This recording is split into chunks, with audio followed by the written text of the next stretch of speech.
weapon?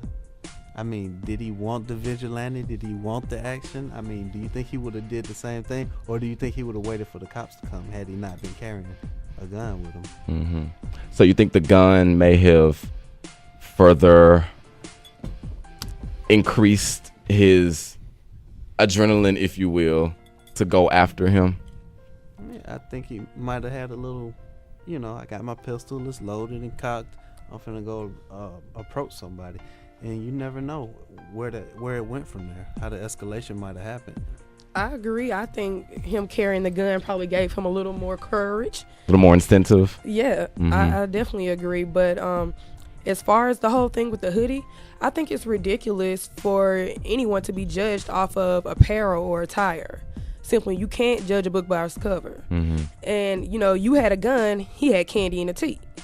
Mm-hmm. So I feel like for any grown person, any adult, to blame something that someone's wearing on their action is very childish.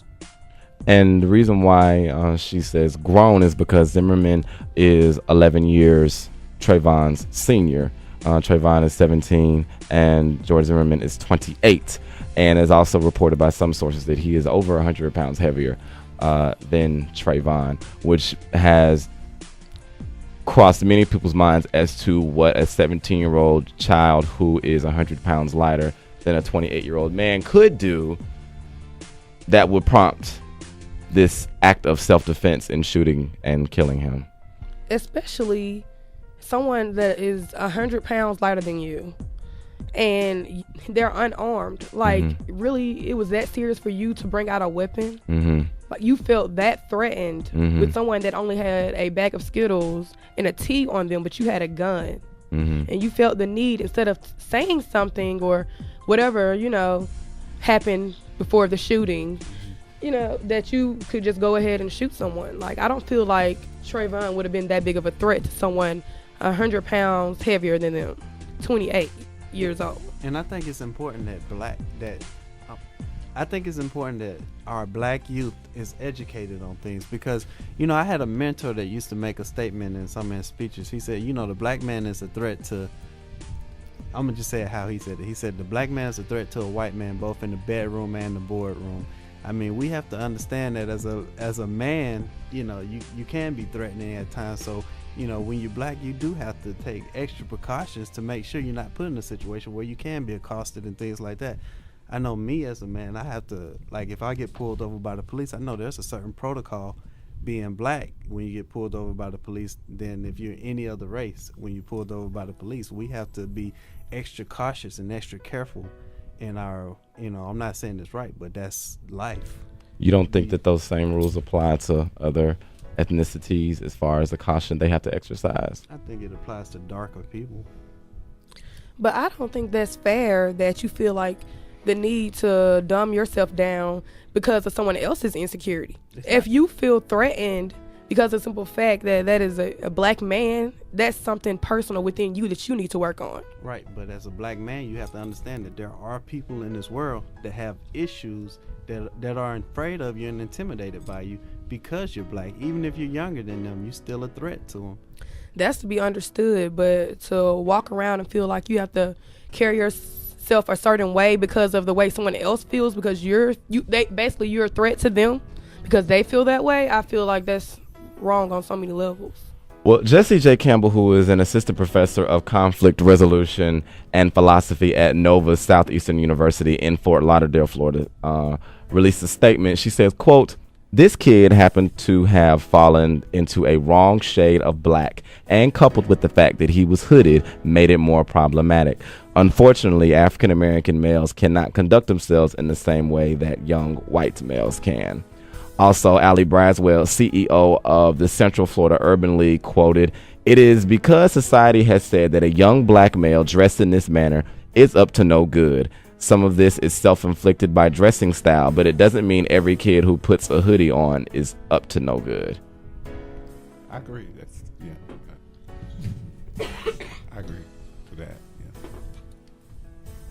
Sandra, how do you feel about those statements made by those two individuals?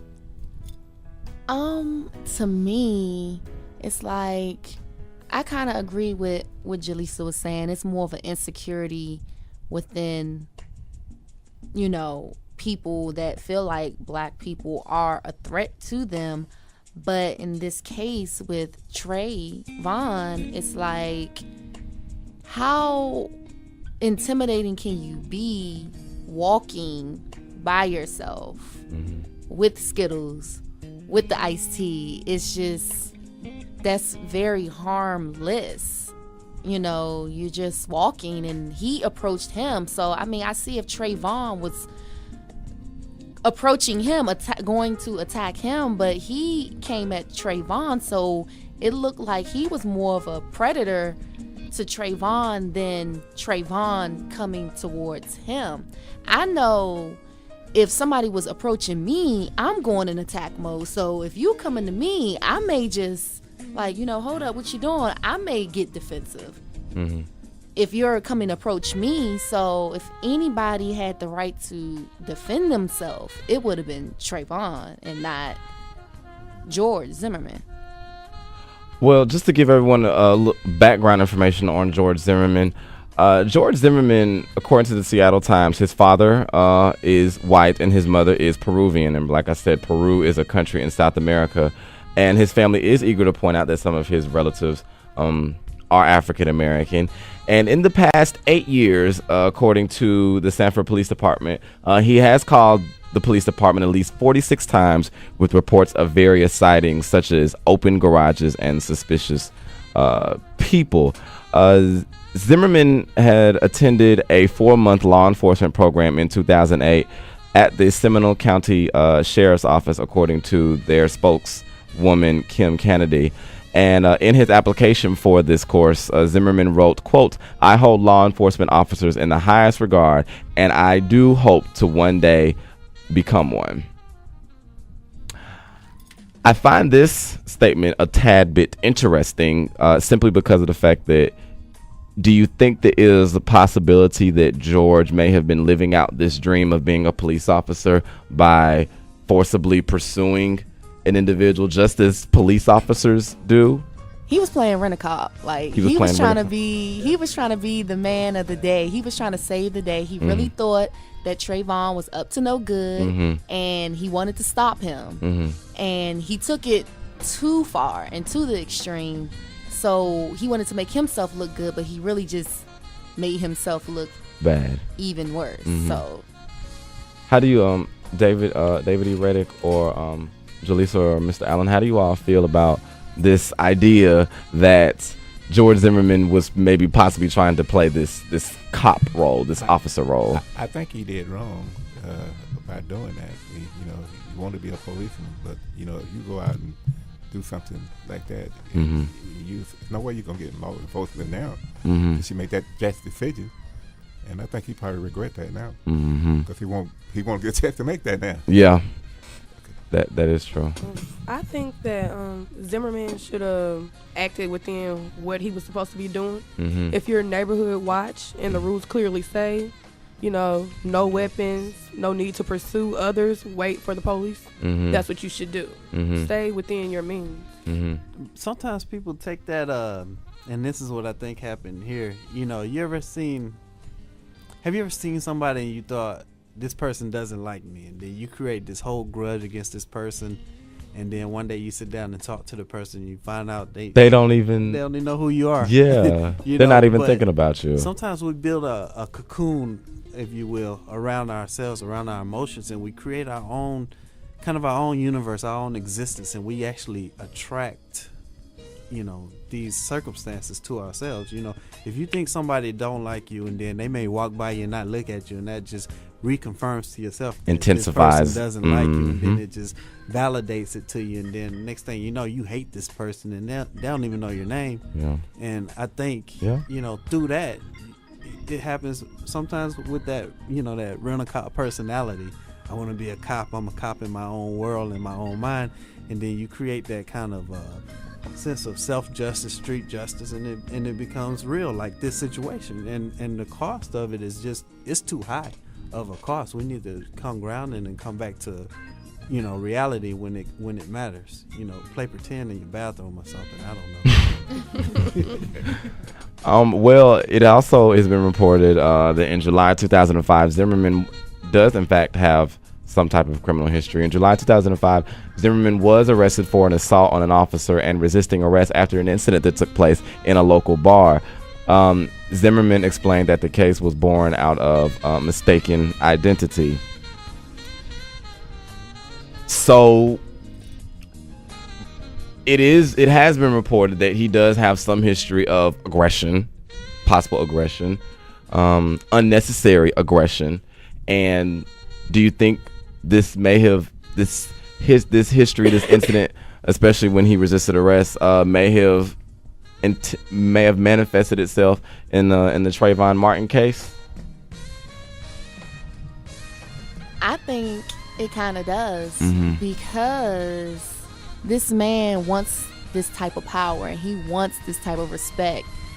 Probably when he approached Trayvon probably looked at him like, okay, dude, I mean, who are you? You know what I mean? Get up out my face. I'm going home, you know? So when he didn't, respect his authority, you know, he probably popped off and just, went crazy and was just like, hold up, wait, I'm the community watch guy, you have to respect me. So I guess a part of me, I think what everybody would like to know is who exactly put him in this position to be neighborhood watchman. I'm really not sure, and I don't have any information on that.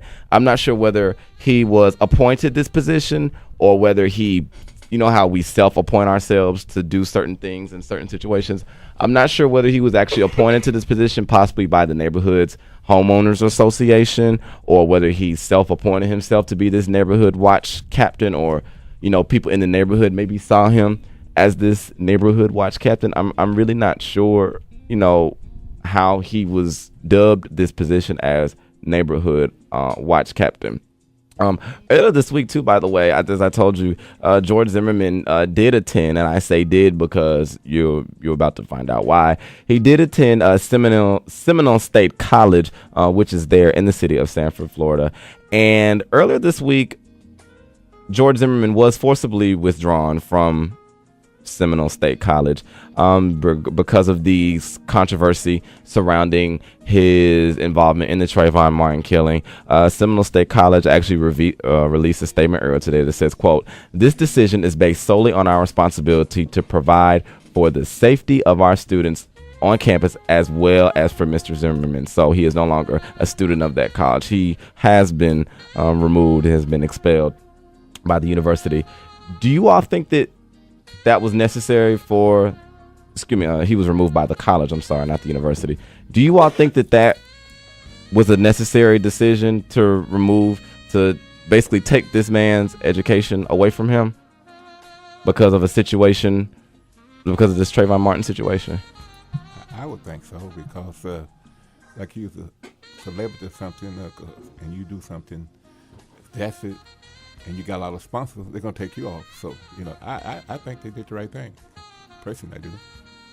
What about you, Jelisa? Do you think this was a necessary action for Seminole State College to take in regards to George Zimmerman? I do. I agree, because the simple fact that as much spotlight and national lines that this case is receiving, I feel like he would have just drawn more attention to the school, and it would have been dangerous for the students and himself as well. I think it's kind of like a judgment call. The college had to make a decision. Do we make a statement? Do we sit back? What's our PR telling us to do? Because if it turns out that he gets acquitted, which I can't speculate, I'm not a judge, but if he gets acquitted, then the college just kicked him out of school for nothing. But if he's found guilty, then the college covered their back by saying, we put him out anyway. So it's kind of like a judgment call on the college. And it's easy for the college, if he does get acquitted, to issue a public apology. It's kind of, I think the college trying to kind of cover their back.